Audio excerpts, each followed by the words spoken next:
Next question है 91।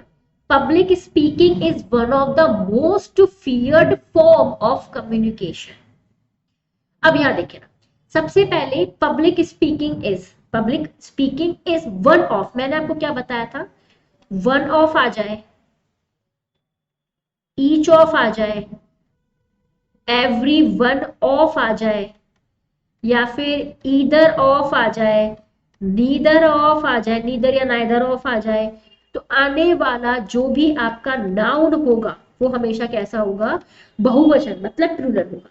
तो यहां देखो वन ऑफ आ गया, वन ऑफ के बाद आने वाला नाउन कैसा होगा, बहुवचन। तो the most feared form, form नहीं फॉर्म्स होगा, फॉर्म्स, समझ में आया। तो यहाँ पे ये आपको लिखना पड़ेगा one of the most feared forms of communication. अब सेंटेंस बिल्कुल सही होगा। Next question, this furnitures have been taken on hire for the function in the college. College में कोई फंक्शन होगा, उस फंक्शन के लिए हमने फर्नीचर क्या किया है, हायर किया है। अब देखना इसमें जो वर्ड यूज हुआ है फर्नीचर, ये आपका एक अनकाउंटेबल नाउन है, और अनकाउंटेबल नाउन के साथ एस और ईएस का हम यूज नहीं करते हैं। जैसे अनकाउंटेबल नाउन क्या हो गया, जैसे फर्नीचर हो गया, लगेज हो गया, ठीक है, इसके अलावा सीनरी हो गई, इसके अलावा आपकी पोइट्री हो गई, इसके अलावा आपकी ज्वेलरी हो गई। ये सब ऐसे वर्ड है जिनमें कभी भी एस और ईएस वर्ड का यूज नहीं होता। और क्यों नहीं होता, क्योंकि ये सारे वर्ड आपके अनकाउंटेबल हैं, और अनकाउंटेबल के साथ एस और ईएस वर्ड्स का हम यूज नहीं करते हैं। तो फर्नीचर्स नहीं होगा, फर्नीचर ही बोला जाएगा। Next question, it's a good idea to read upon on a company before going for an interview. ये बोल रहा है इंटरव्यू में अगर आप किसी कंपनी में इंटरव्यू देने गए हैं, तो ये बहुत अच्छा आइडिया होता है कि आप उस कंपनी के बारे में पहले से ही रिसर्च करके जाओ, थोड़ी नॉलेज गेन करके जाओ, इंटरव्यू देने से पहले थोड़ा इंप्रेशन अच्छा जमता है, राइट। तो अब देखना यहाँ पे सबसे पहले आप मुझे बताओ, सेंटेंस में सबसे पहले क्या होता है, सब्जेक्ट होता है, और उसके बाद क्या होती है, वर्ब होती है। तो इसमें देखो सब्जेक्ट वर्ब नहीं लिखा गया है, इसमें जो वर्ड यूज किया गया है इट्स, और इट्स का मतलब होता है इसका या इसकी। आप इसको ऐसे समझ सकते हो, ये पेन किसका है, मेरा, तो माई पेन। ये बुक किसकी है, उसकी, तो अगर वो लड़का है तो हिज बुक या हिज बुक्स, ठीक है। ये कार किसकी है, मेरी, तो my car, my bungalow, my pen, इस तरीके से। तो ऐसे ही इट्स होता है, इट्स कार, उसकी कार, इट्स पेन, इसकी पेन, इस तरीके से, समझ में आया। तो यहाँ पे ये पोजेशन, इनके बाद हमेशा सेंटेंस में किसकी जरूरत होती है, नाउन की जरूरत होती है। जैसे मैंने कहा माई कार, तो कार आपका एक नाउन है, तो उसके बाद अपन को एक नाउन की जरूरत है। ऐसे ही माई की जगह इट्स लगा सकते हैं, माई की जगह हम योर लगा सकते हैं, तो योर पेन लगा सकते हैं। तो इनके बाद एक नाउन की जरूरत होगी जो कि सेंटेंस में नाउन नहीं है, राइट। अगर नाउन होता तो हम सेंटेंस को अलग तरीके से डील करते, जैसे माई कार इज, फिर सेंटेंस सही होता कि माई कार सब्जेक्ट हो जाता, फिर इज आपकी वर्ब।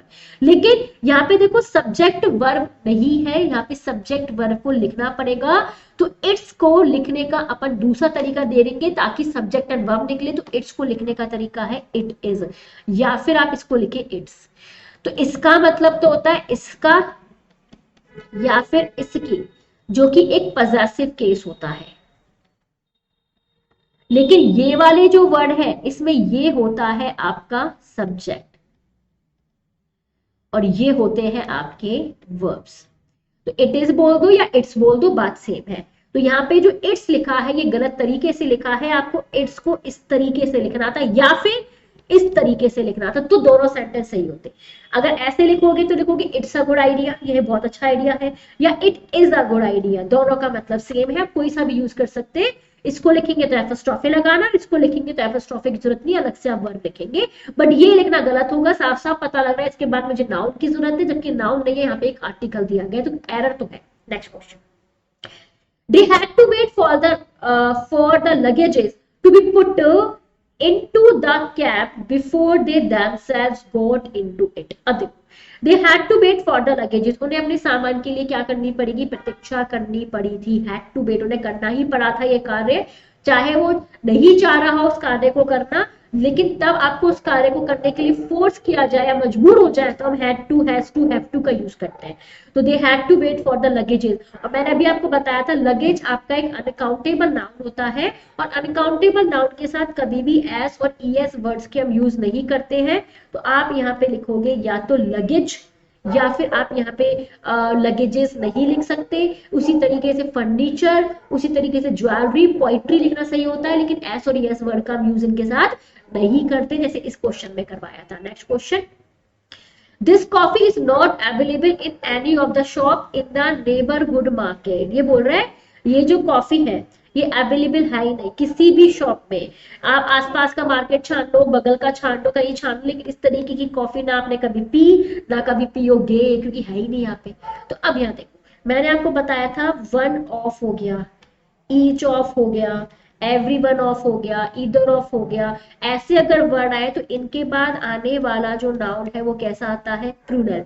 तो बेटा ये भी तो एक ही वर्ड है, तो ईच ऑफ के साथ एनी ऑफ भी तो लिख सकते हैं, ईदर ऑफ लिख सकते हैं, नीदर ऑफ लिख सकते हैं, राइट। तो इनके साथ आने वाला जो भी नाउन होगा वो कैसा होगा, बहुवचन होना चाहिए। तो यहाँ शॉप को हटाकर आपको क्या लिखना पड़ेगा, शॉप्स लिखना पड़ेगा। तो एनी ऑफ के बाद आने वाला नाउन कैसा हो गया, बहुवचन। था एक सिंपल सा एरर, कई बार कर चुकी हूँ, बट कई बार बड़े बड़े क्वेश्चंस होते हैं तो समझ नहीं आता कहाँ जा रही है गाड़ी। Do you have any information regarding this topic? क्या आपके पास किसी प्रकार की इंफॉर्मेशन इस टॉपिक के रिगार्डिंग? नहीं है बॉस। तो यहाँ पे इंफॉर्मेशन वर्ड जो है वो गलत है, क्योंकि इंफॉर्मेशन आपका एक अनकाउंटेबल नाउन होता है, और मैंने जस्ट अभी बताया अनकाउंटेबल के साथ एस और ईएस वर्ड्स का हम यूज नहीं करते। तो इंफॉर्मेशन कहना गलत होगा, आपको लिखना पड़ेगा इंफॉर्मेशन, जैसे furniture, luggage, scenery, poetry, jewellery. तो उसी तरीके से information. Next question, all the window were open giving the house and Airy feeling. इस तरीके का क्वेश्चन मैंने आपको उसमें करवाया था, आई थिंक 89 नंबर का क्वेश्चन था, मुझे याद नहीं आ रहा। तो इसमें है ऑल द विंडो, ऑल का मतलब सभी, तो सभी से पता चल रहा है ये एक से ज्यादा है, और एक से ज्यादा के लिए हम विंडो नहीं, हम यूज करते हैं विंडोज। तो all the Windows were open giving the house and Airy feeling.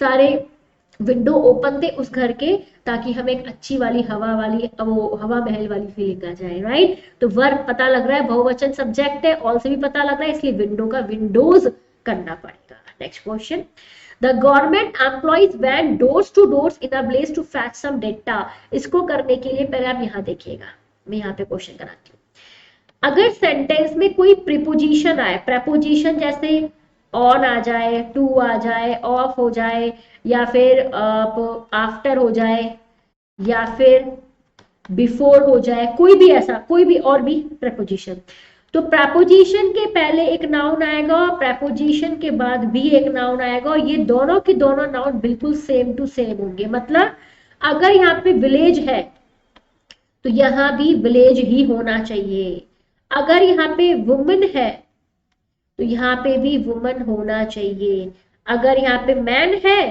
तो यहाँ भी मैन होना चाहिए। लेकिन ध्यान रखना ये दोनों के दोनों जो नाउन सेम होंगे वो हमेशा सिंगुलर एक वचन होंगे, मतलब में एस और ईएस कभी नहीं आएगा, इनमें बहुवचन नहीं होगा। तो उसी तरीके से एक बार इसको देखिएगा, डोर आपका एक नाउन है, उसके बाद एक प्रेपोजिशन आया है जो कि टू है, फिर उसके बाद अगेन एक नाउन आया जो कि डोर है, तो उसमें कभी भी बहुवचन नहीं आएगा, डोर टू डोर होगा, एक दरवाजे से दूसरे दरवाजे तक।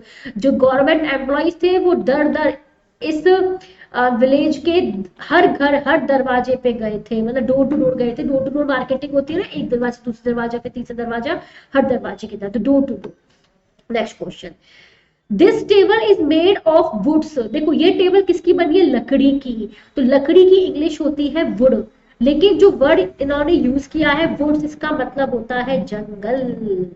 जंगल बोल दो, फॉरेस्ट बोल दो, या वुड्स बोल दो, या जंगल भी हम वर्ड यूज कर सकते हैं, ये सब वुड्स। तो अब मुझे बताओ जंगल की टेबल बनी हुई है या लकड़ी की, लकड़ी की, तो लकड़ी के लिए वुड्स नहीं वुड हम लोग लिखेंगे। तो इसका right answer option number C होगा, वुड्स की जगह वुड आ जाएगा। नेक्स्ट क्वेश्चन, 100 क्वेश्चन आपने कर लिए, very good, congratulations. This is my daughter's in law bungalow. अब समझो ये मेरी डॉटर इन लॉ का बंगलो है। अब देखना, मैंने बोला नताशा का घर।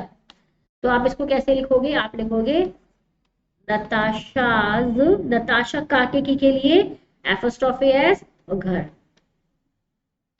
नताशाज हाउस।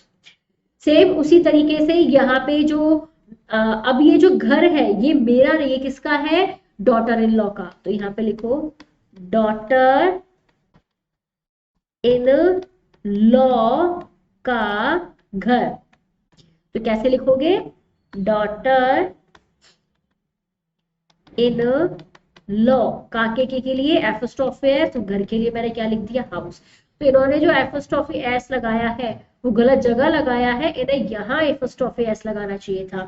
तो डॉटर इन लॉज बंगलो, आया समझ में। ये हो गया आपके 100 क्वेश्चन। अब मूव करते हैं 101 पे। तब भी कोई दिक्कत आए आप मुझे यहाँ पे मैसेज या फिर चैट पे मुझे मैसेज कर सकते हैं, ऐप पे, जैसे भी आपको ठीक लगे, ठीक है। ये अब मूव करते हैं 101 पे। नेक्स्ट क्वेश्चन आपकी स्क्रीन पे।